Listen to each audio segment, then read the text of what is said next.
Inra, which stands for the Intergalactic Naval Reserve Arm, was a joint federal, imperial and alliance paramilitary organisation set up to combat the Thargoid threat. They were tasked with R&D that would have otherwise been highly illegal for the other organisations to engage in. They were responsible for the development and deployment of the fungal-based biological weapon known as the mycoid virus. This weapon was responsible for the end of the first Thargoid incursion, albeit at the cost of many scientists and pilots who were silenced in order for Inra to make and deploy this highly immoral and illegal weapon. Behind a facade of cooperation and stoicism against the Thargoid threat lay an organisation who had worked its way through most of its research staff and their families in an attempt to keep their crimes a secret. In this episode, I will be exploring the lore behind this shadowy proxy force, asking the question, was the sacrifice Inra gambled on worth the payout of their actions?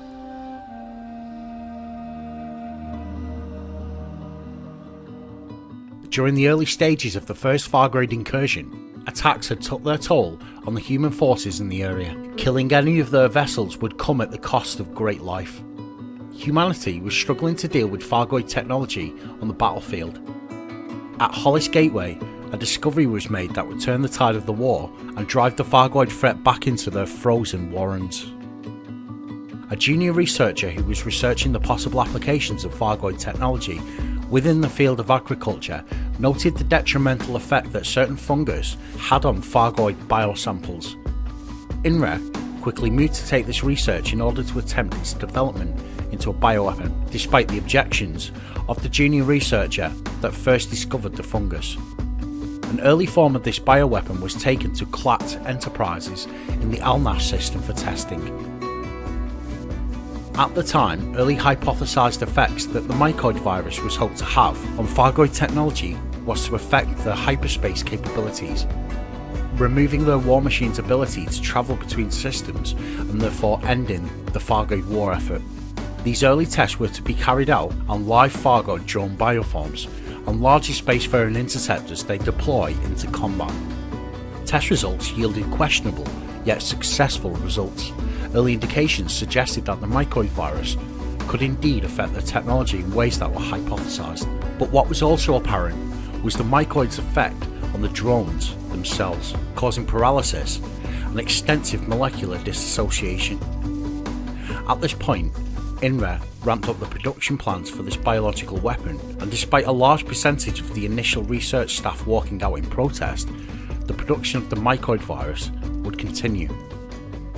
With production techniques mastered, production of the mycoid was transferred to a number of facilities, and once produced was transferred to Hogan Depot for storage and eventual deployment.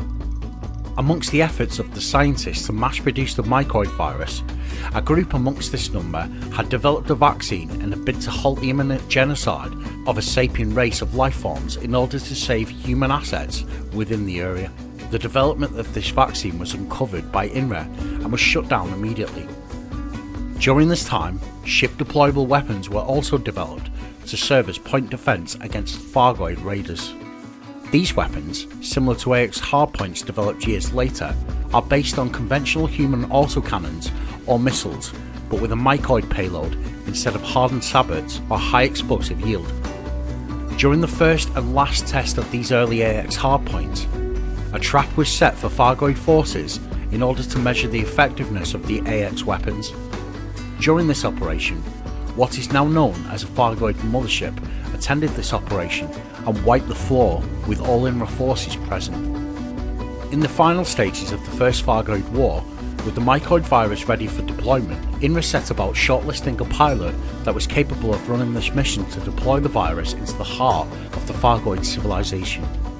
Commander John Jameson was recruited for this mission.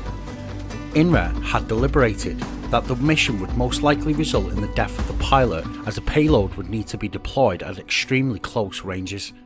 Inra also considered that the genocidal tendencies of the mycoid virus would raise some serious ethical questions of this mission. It was decided that a cover story was to be cooked up and fed to the pilot who would fly this mission. His ship was to be sabotaged, so that if Commander John Jameson had managed to survive, his silence would be ensured, in result shielding senior Inra personnel from criminal investigation. At Taylor Keep, in the 12 Triangle Eye system, Commander John Jameson set off on his tampered Cobra loaded with mycoid torpedoes. With expert skill and guile, Jameson got within range of a Thargoid mothership and released the mycoid payload. Jameson survived this mission, yet realised the ship had been sabotaged. As scorn flooded his final thoughts, his Cobra plunged into a barren world, and all knowledge of this action died with him. During the operation, all knowledge of the mycoid virus was hidden from the galactic public, and the Jameson operation was covered up.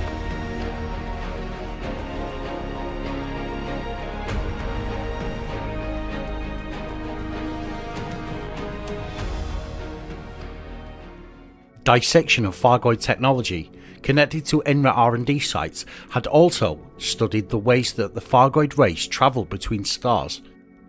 A number of Thargoid components were taken to Almeida Landing in the Con system for further study. The engineer that led this research was Effie Ratlin, and her team eventually made a breakthrough.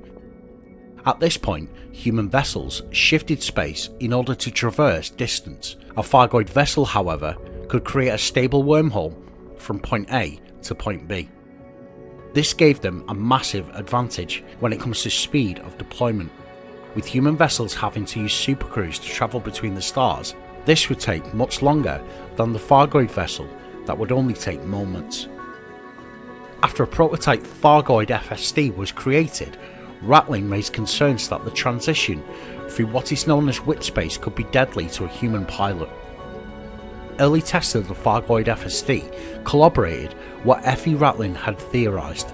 Humanity's first FSD test had resulted in a grisly demise of its test pilot, with the human cadaver coming back horrifically mutilated.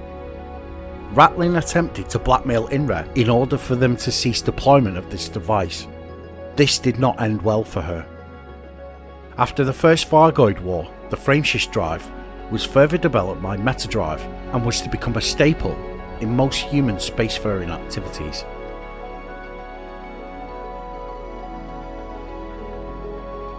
After the war, Inra continued to exist, albeit within secrecy from the public. Even though their founding goal had been achieved, they furthered on this and sought ways to make sure the Thargoid race was totally eradicated.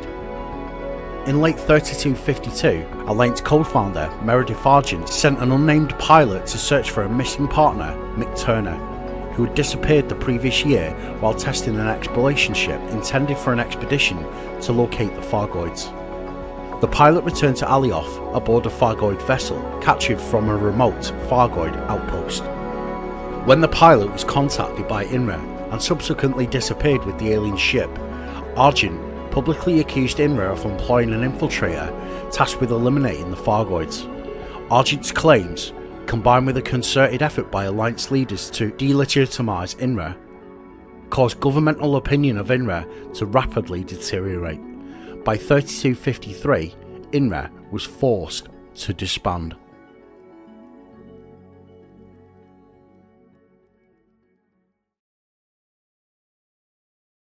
Thanks for the watch.